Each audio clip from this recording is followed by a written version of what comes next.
this popular understanding of awakening is really oversimplified and in some ways misunderstood.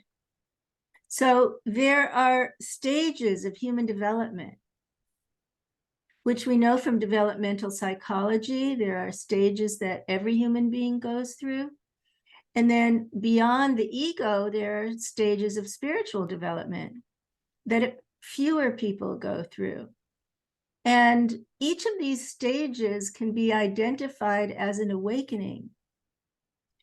But what seems to happen is people lose the distinction between a state and a stage. So someone can experience a state of consciousness, even on a psychedelic, or in a particular meditation, or prayer, or chanting practice. They experience a state and they think they've attained something. And then the state evaporates because it's not established as a stage from which they can operate, right? And so that distinction, I think, is really important in the languaging of awakening. Welcome to Rebel Spirit Radio, exploring the frontiers of spirituality, consciousness, the esoteric, and humanity's sacred relationship with the living earth. I'm your host, Nick Mather, and in this episode I am joined by Dr. Connie Zweig to discuss her book, Meeting the Shadow on the Spiritual Path, the Dance of Darkness and Light in Our Search for Awakening. Connie discusses the nuances of awakening, the importance of recognizing the distinction between states of consciousness and stages of development, transferring the image of the divine onto others, longing for the beloved, and the challenges of spiritual bypassing. Also, please be sure to like and subscribe to this podcast on whatever platform you use to listen to or view podcasts. Your support is truly appreciated. Dr. Connie Zweig, PhD, is a retired psychotherapist, writer, climate reality leader, and citizens climate lobbyist. She has been on a spiritual path, practicing and teaching meditation for more than 50 years, exploring the light and dark side of contemporary spirituality. Known as the Shadow Expert, she is the co-author of Meeting the Shadow and Romancing the Shadow, the novel A Moth to the Flame, The Life of the Sufi Poet Rumi, and the best-selling The Inner Work of Age, Shifting from Role to Soul, which won both the 2021 American Book Fest Award and the 2021 Best Indie Book Award for Inspirational Nonfiction. She joins me today to discuss her latest publication, Meeting the Shadow on the Spiritual Path, the Dance of Darkness and Light in Our Search for Awakening. Connie, welcome back to Rebel Spirit Radio. Thank you, Nick. It's so good to be here with you. Yeah, I'm so delighted to have you back and have this conversation. I really enjoyed the last one we had about your book, The Inner Work of Age, and I'm really looking forward to this one. I think that this is a really important book. Now, if I understand correctly, this is the third edition of a previous work, which was originally titled The Holy Longing, The Hidden Power of Spiritual Yearning. That's correct. And I think that was originally published in 2003, so 20-year anniversary. Yeah, so the original book was based on my PhD dissertation, and it explored the yearning or longing that many people feel to go beyond ego, a longing for transcendence, for the divine, for non-duality, whatever we call it. And I wanted to kind of use psychology to try to understand that. And then things unfolded in my life. I ended up meeting a number of people who were in advanced levels of consciousness, and it really shaped my way of thinking about this. And so another edition came out. And then more recently, we had the Me Too movement, and we had a lot more scandals. And so, and my own sort of development and understanding of the issue has really deepened. And so I wanted to kind of really revise the book, not just the timeliness, but the insights that I've gained to be able to share them with people who are struggling with religious betrayal or spiritual disillusionment. Yeah, wonderful. And it seems like it's so necessary right now. I think that, especially in the United States, we are undergoing a transformation of religion. We see people leaving the Christian church in droves, actually. And that doesn't mean that they're abandoning Christianity or spirituality, but there's something, it seems to be at play that doesn't sit right with them anymore. And we're also, and this is something I wanted to talk to you about, starting to see a lot more, I think, of the kind of the dark side of the New Age movement. I think my archetype for that is the QAnon shaman, Jake Angeli, right? And I want to use this as a lead into my first real question for you, because a lot of what is focused on in the book is this idea of awakening. And that's also the focus in so many spiritual traditions of awakening and enlightenment.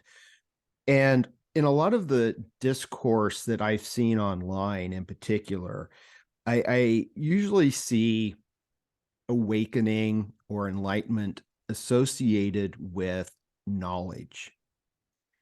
And, someone has awakened to a truth. And I've personally grown very, very suspect of that. And that's where I think the QAnon shaman comes in, because he claims to have awakened to this kind of truth, right? So I thought that we could begin this conversation with a very simple question. What is awakening? Yeah, I knew you were going to do that. Right. As soon as you said simple, I knew you were going to do that. Yeah. Okay. So, I've been sitting in meditation since I was 19, and I now have 74 years of life experience. And so I've been doing practices for a long time, and been in various communities and studied all the mystical traditions for a long time. And which is, partly why I wanted to revise the book, because this popular understanding of awakening is really oversimplified and in some ways misunderstood. So there are stages of human development, which we know from developmental psychology. There are stages that every human being goes through. And then beyond the ego, there are stages of spiritual development that fewer people go through. And each of these stages can be identified as an awakening. But what seems to happen is people lose the distinction between a state and a stage.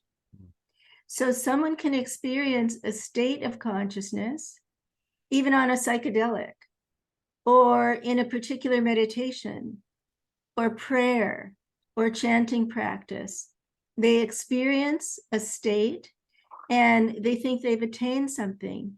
And then the state evaporates because it's not established as a stage from which they can operate, right?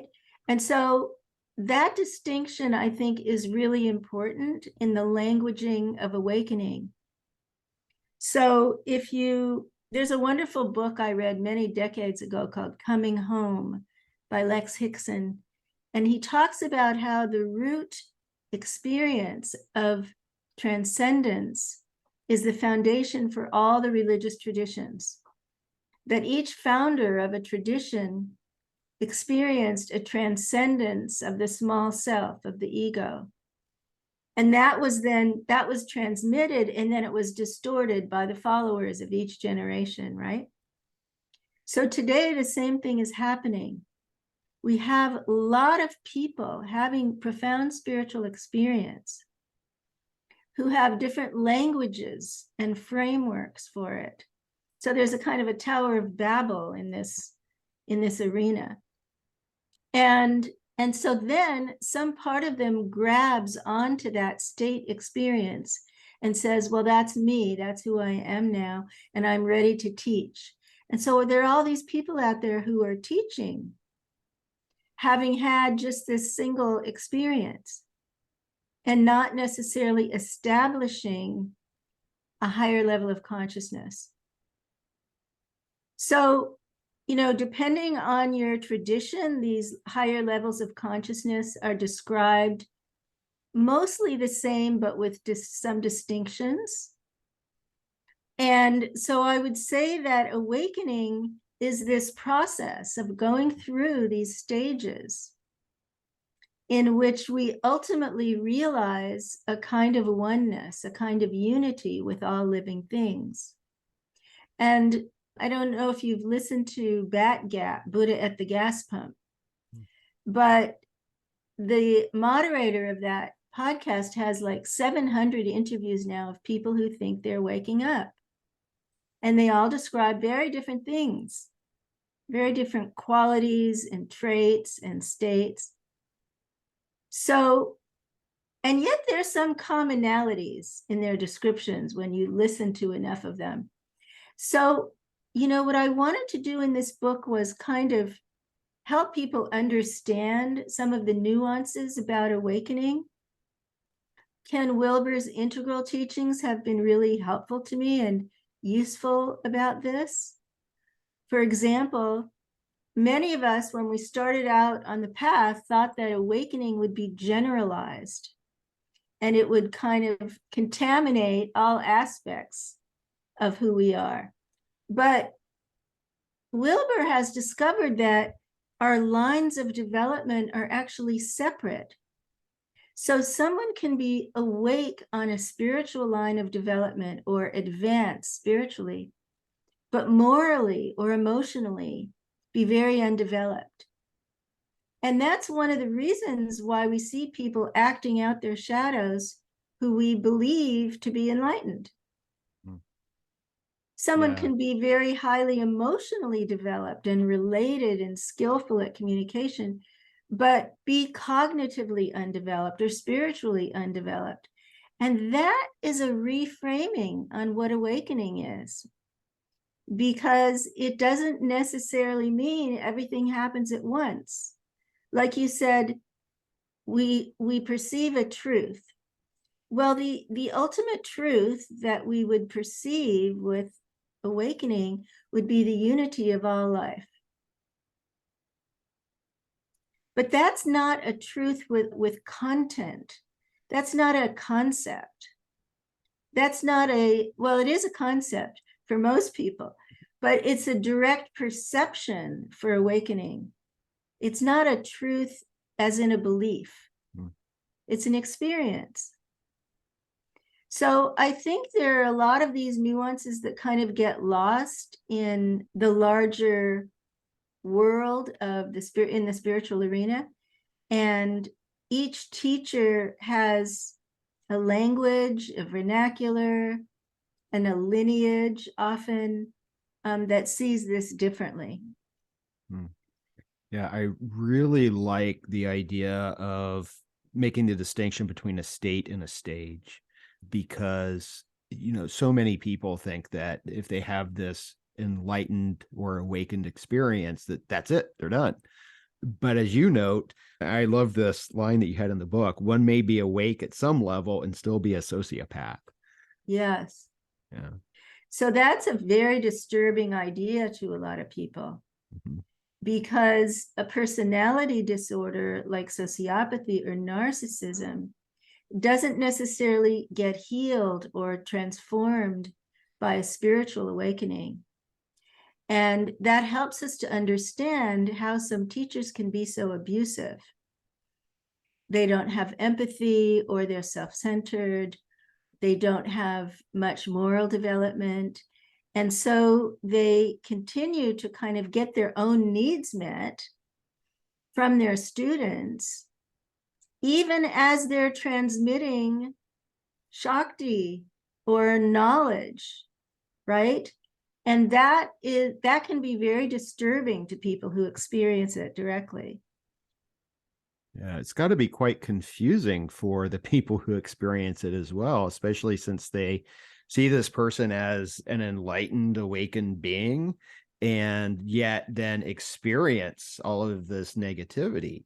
So it seems as if the shadow is at play on multiple levels, not just the guru or the teacher, but also with the practitioner and the devotee. That's right. So we all have our blind spots, and we all have unprocessed shadow material. Even people in higher levels of consciousness still have unprocessed shadow material. So if we have a kind of naivete as we enter a spiritual community, and we project, unconsciously attribute to a teacher that he or she is whatever, compassionate or perfect or an ideal parent or all-knowing. And then we start to see red flags that this teacher may be unkind or maybe self-centered or maybe greedy. In our shadow, we're going to deny that. We're going to stuff that awareness back into the unconscious because we become so enchanted and attached to that relationship that we don't want to know. And I interviewed many people who told me they didn't want to know because their whole world would fall apart and they'd feel like a fool, right? And so it becomes a reflection on them if that's actually the case. So what happens is, we start out thinking we'll find a teacher in a practice and everything will be light and roses. And then we meet that shadow in ourselves, in this case, denial, but it could be something else too. It could be wanting to be special, needing to be seen, needing to belong, needing to keep secrets like you did in your family. And then that shadow material in us matches with the shadow in the teacher. It could be a minister or a shaman or a roshi or a guru, but that person also has shadow material and unmet childhood needs. And so let's say he or she starts getting attached to the adoration of the students, to the money from the students, to the subservience of the students. And so there's this shadow dance going on there, almost like what happens in couples, underneath the conscious awareness, there's this shadow dance going on, and people get very hooked in, and it becomes difficult to separate from both sides. It isn't only the students who need to separate if things become abusive, but also the teachers. At some point, from my point of view, it's their responsibility to return the projection. And that doesn't happen very much. Right? We're trained as clinicians to learn the right moment when we return the transference in psychotherapy or the projection, so that the patient can carry it for herself. And in the spiritual arena, that should also be happening. God, guru, self are all the same, right? All the teachers say that, but they don't actually live it if they keep students in a dependent, subordinate, childlike position. And especially working for low pay, separated from their families and friends, and keeping secrets about the teacher, whether it's sexual secrets or abusive power or money or whatever it is. Yeah. There's a lot of power involved, I think, and the abuse of the power. One of the things I wanted to ask you about is maybe we can go in a little bit deeper here in terms of some of the psychology that's at play, because you mentioned the transference and and also projection. And I'm always a little bit unclear on the distinction between the two. Is transference a kind of projection? But I think that what's also happening here is at play is this image of the divine. And I think that, and I don't know if I'm pronouncing this correctly, I should know this, but it's the Imago Dei. Imago Dei. Imago Dei, thank you. That is that image of the divine, and that the person has within. And if I understand correctly, they project it outwards. And then there is the emotional transference of something. Am I getting all that right? Yeah. Transference is a kind of projection in which we are attributing to the other person a parent, a good mother, a bad mother, a good father, a bad father, and the other person carries that for us, which is what happens often in psychotherapy. But it also happens in these clergy-disciple relationships. So the Imago Dei is the image of God that most people carry unconsciously from early religious training. And we get some idea of what the divine looks like personified. And we may or may not be aware of that. But in my own experience, I remember at 19, when I first saw the yogi whose meditation I was learning, the long hair and the white robes and the whole, and sitting on the dais, something resonated in me. Something was familiar, even though it was not in my culture, not in my religious background. Something resonated, and I realized later that's what it was. It was the image of the ideal human being who was free of attachment and who was liberated in some way or awake. So a similar thing happens when we fall in love. You know, we feel that resonance with that person as some idealization that happens. And so on the other side, the person carrying the projection, imagine what he or she feels if hundreds or millions of people in India are projecting that ideal onto you, and you live with that, you carry that. The Dalai Lama, millions of people are projecting that.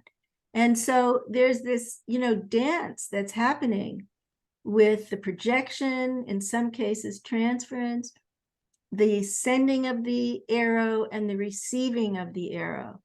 And that bond is made then with the image of the ideal human and the imperfect human who's wanting to affiliate, wanting to be close, wanting to learn from, wanting to imitate.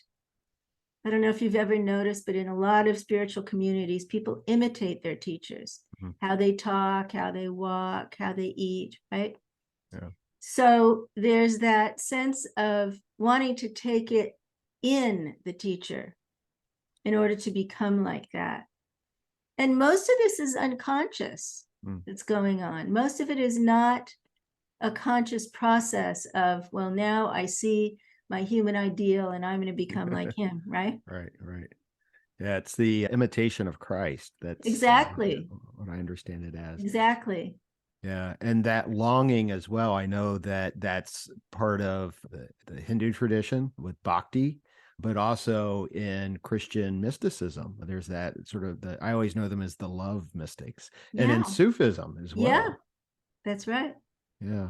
That's But right. there's also part of this, isn't there? Also, I think you write about there's this longing for union, but separation is also part of that, right? That, it's inherent in any union. And I think, isn't that also a major aspect in many traditions? I can see this in Judaism. It seems to be central, is this notion of exile. Yeah, you're reminding me of the story of Rumi and his teacher, and how when they were together, he wouldn't write poetry. But when the teacher would leave and he'd feel the longing in that separation, all these verses would come exploding out of him. So the separation is an inherent part of the togetherness, because there are separate individuals there. Even if they experience some state of union, during lovemaking or meditation or a higher level of consciousness, there's still inherently a separation. And both of those serve a purpose. And so this longing is something that's inherent in us, that we long for union. Is it that we long for union just in general, in many ways, or is there a specific longing for the divine? You know, I don't know that anybody knows the answer to that. Oh, dang My it. intuition, because of the timelessness, the centuries of spiritual poetry and scripture and devotional practices, my intuition is that there's something in the human soul that longs for the beloved. And we could call it home. Some people imagine it as longing for home. Some people imagine it as longing for belonging, or for love, or for union. And so there's these different ways of seeing it and imagining it, but it's this, inherent kind of restless yearning in us that tells us there's something more. And so I think different people would define that something more differently, as I just did. Some of that depends on our traditions, and some of it depends, I think, on our sort of constitutional types. And many people in my practice would tell me they didn't feel this. And so we can either think, well, those people are not seekers, they have a different purpose here, or they're just not aware of it yet. Who knows, right? I don't know. Yeah, I relate with that feeling of longing for home.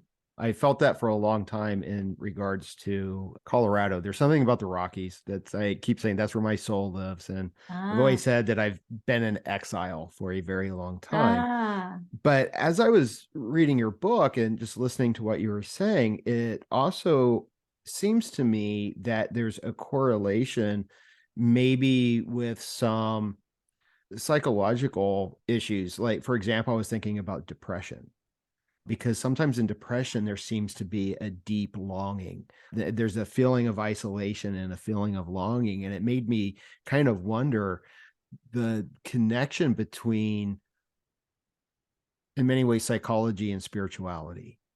Because you noted one of the lines that I had written down here is that psychological growth and spiritual awakening are not the same animal.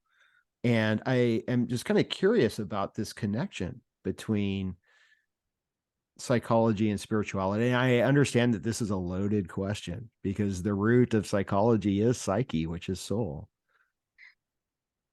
Yeah, but it's not soul in a theological sense. Right. Psyche in Greece was it was psyche. It wasn't the soul that reincarnates through lifetimes. So, this is like volumes, the relationship between psychology and spirituality. I think if we come back to our point about the distinction between state and stage, the whole field of transpersonal psychology, when I was growing up in the 70s, was looking at these connections between the two fields and extending the psychological stages of development with the spiritual stages and trying to connect them. And, eventually Ken Wilber's integral theory emerged from that and kind of took over for transpersonal psychology. So he and others have built these bridges between those fields. But if we look at depression as a state, and we recognize that even in that state, someone can be having a spiritual experience. So we tend to think about depression in a monocolor way, but there can be many colors inside of it. So someone may be depressed feeling purposeless or meaningless, disoriented, empty, and sit down to meditate and experience bliss or expansiveness or open-heartedness, right? So these states are not necessarily that distinct from each other, or I want to say they can be overlapping from each other. And I think that's one of the reasons so many people are turning to plant medicine and psychedelics now for depression and other psychological issues, because you can experience these other states and then you interpret reality from within your state at the moment. You see things differently, you frame it differently. So initially, I think when a lot of the Eastern teachers came to the West, there was this idea that we could use spiritual practice to cure psychological disorders. And that's pretty much, out the window now. I mean, people now know this term spiritual bypass has become so popular. People now know that you can't bypass your emotional or psychological issues with spirituality. Right. It doesn't resolve your mother complex or your post-traumatic stress from childhood. You might, yeah. So I think that in some ways, the fields are overlapping and can be mapped together, but they also have a lot of distinct areas that we don't want to conflate with each other. Yeah, thank you for that. I know it was a huge question to ask, Yeah. so thank you. And I'm glad that you mentioned spiritual bypassing, because that's something I wanted to ask you about, because in my mind, that is sort of the shadow at work in many ways. It's kind of denying the emotions and other aspects. And I think that was really important. So let me take us back a little bit, back to the image of God. And I wanted to ask you to expound on something here, because one of the things that you wrote was the image of God also evolves in tandem with the image of the archetypal shadow in us. And I was wondering if you could explain that a little bit. Did I say that? Yeah, I think so. I have it written down here. It's not me. The image of God evolves in tandem with the shadow. Is that what I said? With the image of the archetypal shadow in us. Yeah. Oh, the image of the archetypal shadow. So maybe I was exploring good and evil. Yeah, perhaps. Yeah. I don't remember the context for that sentence. Oh, okay. I think, yeah, I don't remember the context of it. Oh, that's fine. I won't look it up, but I can, let me riff. okay, yeah, please So, do. Most religions divide light and dark and good and evil very in a binary way, right? Very clearly. And that all developed in the perennial traditions thousands of years ago, before psychology, before we understood that humans carry both darkness and light, the complexity of the human psychology, right? The theologies developed thousands of years ago. So there is a field of study, the psychology of religion, that looks at the development of the image of God from childhood through adulthood. And those images can change in our lifetime.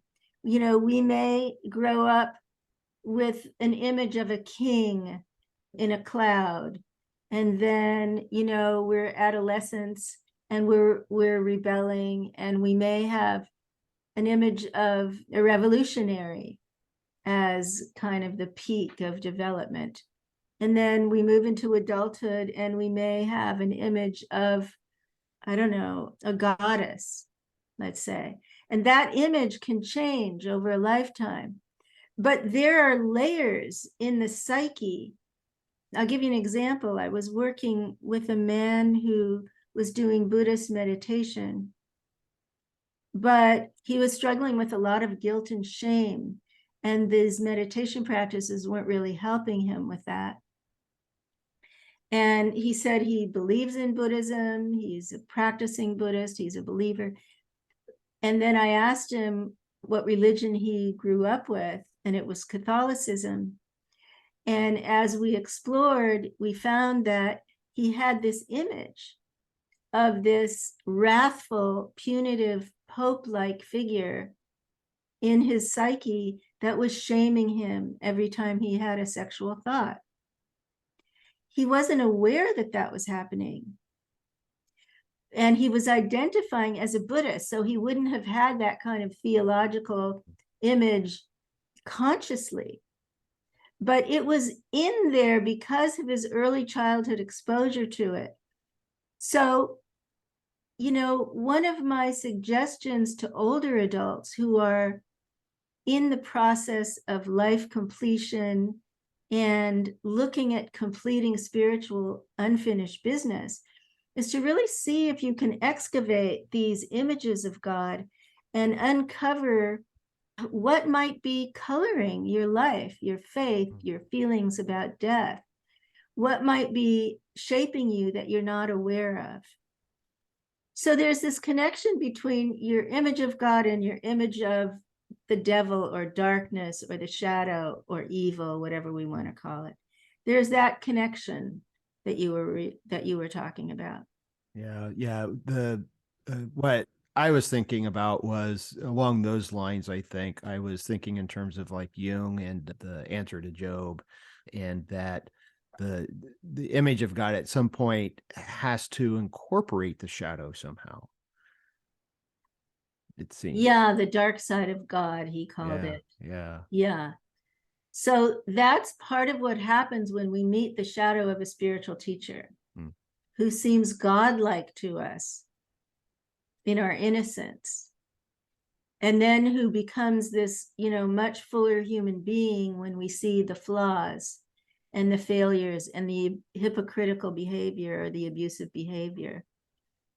We see the dark side of our God, our ideal.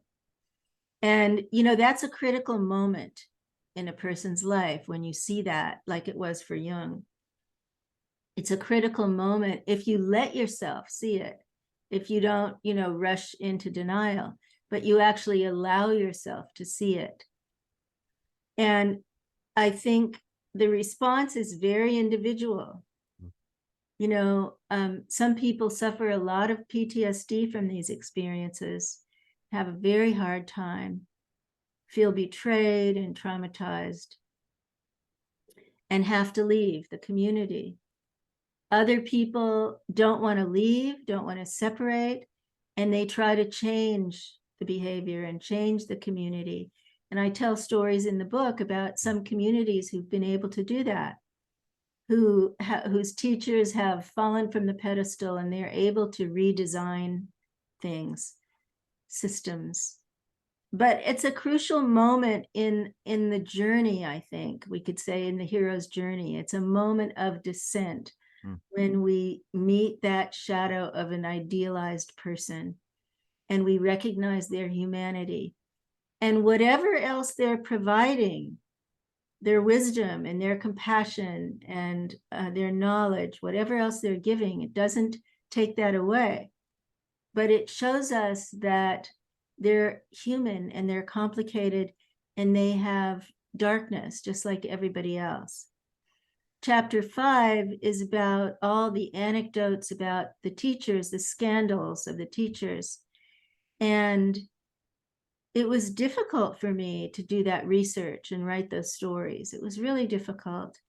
And I don't want it to be traumatic for people to read, but I do want it to be challenging because I think it's important for us to recognize what's going on and try to understand, why is that happening?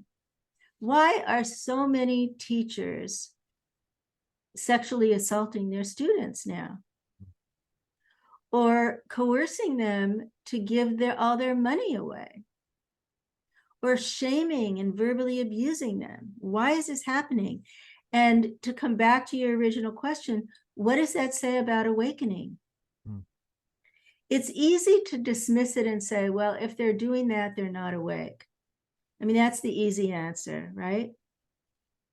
I think it's requiring a deeper look into human nature and an expansion of our meaning of religion and spirituality to include the human shadow, which is a part of the story, no matter what. It's always there. Yeah. Well, it also seems like it is pushing for a reexamination of some of the beliefs as well. I recently interviewed an acquaintance of mine who I didn't know too well, who wrote a book called The New Age Wasteland.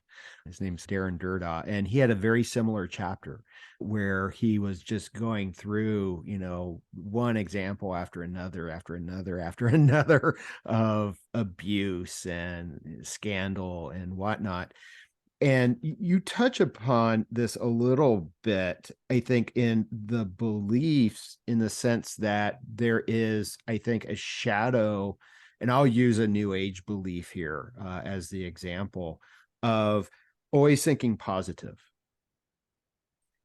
And that seems that it can also carry a shadow because it's focusing on the light, but ignoring things. And I think often it is done because there's no good, clear theodicy in some of these non-theistic kind of traditions, that they can't answer for human suffering. So we'll just blame the victim. They're just not thinking right. Well, I think, positive thinking can be helpful in some situations with depression and so forth, but it's very partial treatment. Yeah. It doesn't get at the unconscious process. And in fact, it sort of implies that we have to stuff into the shadow everything that's not positive. So this is a common experience of people joining spiritual communities. They begin to hear the message of how they're supposed to be, think, feel, believe, right? And they begin to internalize that and build a spiritual persona. And behind the persona in the shadow are the doubts and the fears, the isolation, the lack of the feeling of fraudulence, the feeling of fear, the fear of abandonment. So all the unacceptable stuff to the community is going into the shadow. And then at some point, they're kind of a shell of themselves because they're just this persona of positive thinking that is supposed to promote the teaching and the teacher. And there's a real danger to that. And it's a very kind of, I think, slippery slope once that starts getting promoted, because there's a loss of authenticity. People no longer want to tell the truth. Right. They're afraid to become a whistleblower if they see something abusive happening, because that's against that whole paradigm of positive thinking. Yeah. Yeah. And I like that you wrote about the whistleblowers, and that it's so important, but it's got to be a difficult process to get to that point where you kind of have a sort of awakening, in a sense, of what's going on, and then say, I have to act. And you mentioned this a few times in the book, how what is so crucial is that we have to tell the truth. We need these whistleblowers. We have to have the those who are claiming truth or exposing what's happening. Yeah, the Me Too movement really supported women, brought women together in all these secular arenas, in the workplace, in the military, and universities, and so on. But it didn't really move into the spiritual or religious arena. And I think that, like you said, to move from a bystander to a whistleblower is really challenging. It puts us up against our own belief in ourselves, our own, whether we have the courage, whether we'll look like a fool, whether we'll be excommunicated, whether we'll lose everything that's precious to us. And so, but at the same time, silence is complicit. And so, if people don't speak up, when they see some kind of, it doesn't even have to be abuse, it can be covert shadow behavior. It can be contempt, a look of contempt, or a touch on someone's body. It can be very covert. And yet, if we don't say something, then it can move into more overt activity. It can move into verbal abuse or sexual assault or some other kind of coercion, sexual manipulation. Like if you have sex with me, you'll become enlightened. If you don't, you'll have bad karma for lifetimes, right? I mean, this is abusive. Mm-hmm.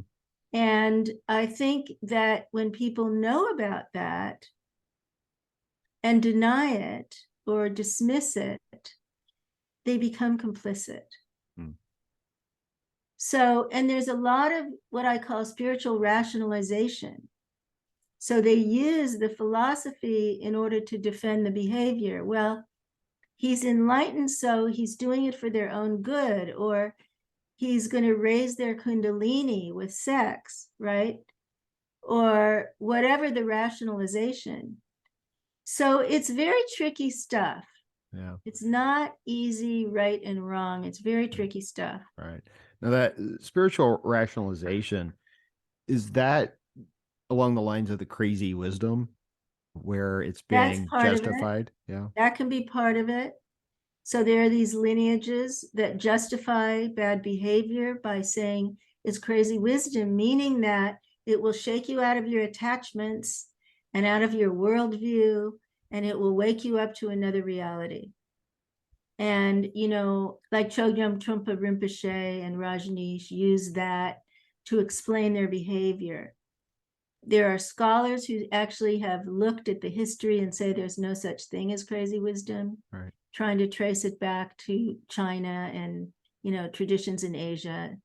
So I don't know the history, whether that's accurate or not, but it's a rationalization for bad behavior. Yeah. And, in the case of Trungpa and his alcoholism and his sexual abuse, and then 3 generations now of abusive teachers in that community. So, and I don't mean to just call him out because there's so many others, but there's a lack of empathy in that. Calling it crazy wisdom tells me that you're not connected to that other human being and his or her emotional body, trauma body, faith, because the impact that behavior is going to have could affect this person for the rest of her life. So it's tricky stuff. Yeah. But then it begs the question of, especially with the example of Chogyam Trungpa Rinpoche, what do we then do with the teachings? Well, he was brilliant. His books were fantastic. So were Osho's books. So were Adi Da's books, right? I can keep going. I mean, some of these teachers were absolutely brilliant. So what does that tell us? They had high cognitive development. They may have had high spiritual development.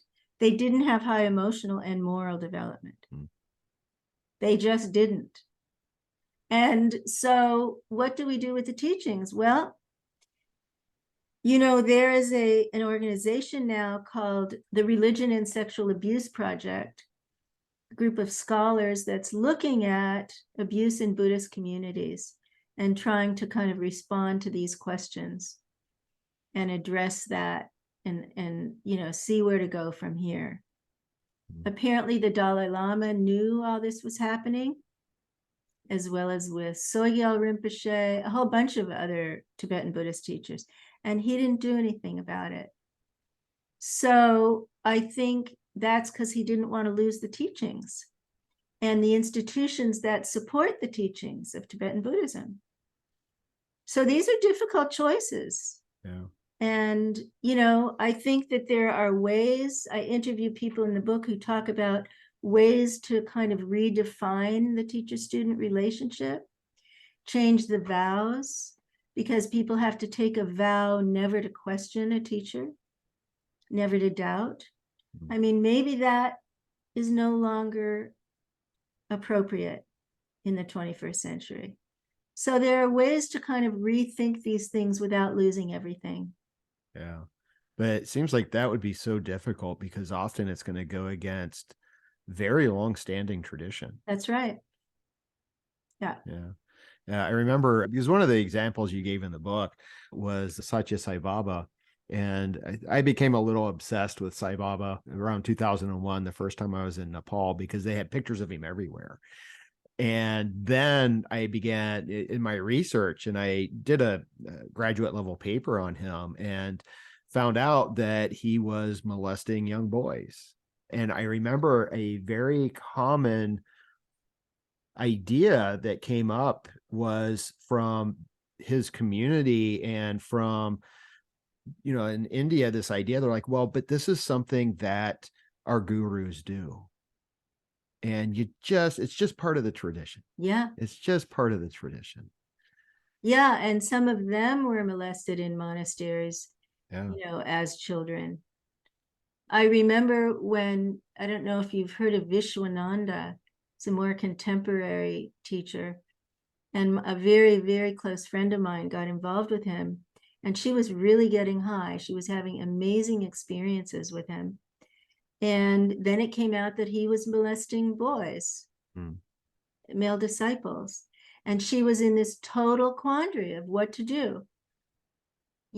Should she let that stop her from being his student? Should she go to the press and tell everybody? Should she just be silent and disappear? And it was very painful.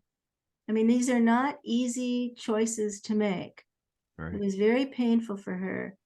So, nothing simple here, nothing black and white. Right. I think, the last part of the book is about spiritual shadow work, which is how to recover from these experiences, how to kind of self-reflect in a way that we can take back our projections, recover our own authentic intuitions and feelings, reconnect to the body's knowledge. I interviewed so many people who felt a danger in their bodies and ignored it. Yeah. So, how do we recultivate all of those kind of natural abilities that we give up in these situations? And that doesn't mean that we stop seeking or practicing or even teaching. It doesn't have to mean that. It means that we do it with shadow awareness. We add shadow awareness to the toolkit of our spiritual practices. Yeah. Yeah. I like that a lot. And it seems like what's also required is, even going into spiritual communities, the need to develop some kind of discernment so we don't fall into those traps in the first place. That's right. Yeah. That discernment or discrimination comes out of what I was just describing, our bodily knowing, our intuition, our capacity to see red flags, to smell it, to recognize what is resonating with us. What is this projection about? What am I giving to this teacher? And does that teacher deserve that? And maybe I need to watch for 6 months to see if this person can earn my trust and not give away my time without pay, not give away my value, not allow myself to be cut off from family. All these kinds of things can help. So again, I'm not an anti-cult person saying that these are all cults and now you go back into conventional society. It's not what I'm saying. Because Many people are lifelong seekers, and some are finders. And so this is not about ending that.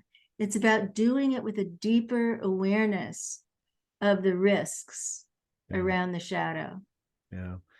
Yeah. And as more and more people are leaving these traditions and it becomes individualized in many ways, I think that is so important. And I know we're running out of time here, but I'll just say I really like the idea of reclaiming the body, because I see that the body becomes the shadow in so many of the traditions, because it's like, well, the material, the bodily is so unimportant. What's important is the spirit, right? Right.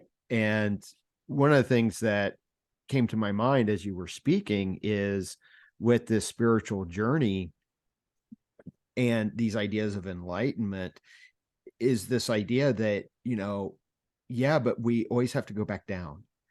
We can make the ascent, but we always have to make the descent. It's, you go out of the cave, but then you have to go back into the cave. Yeah.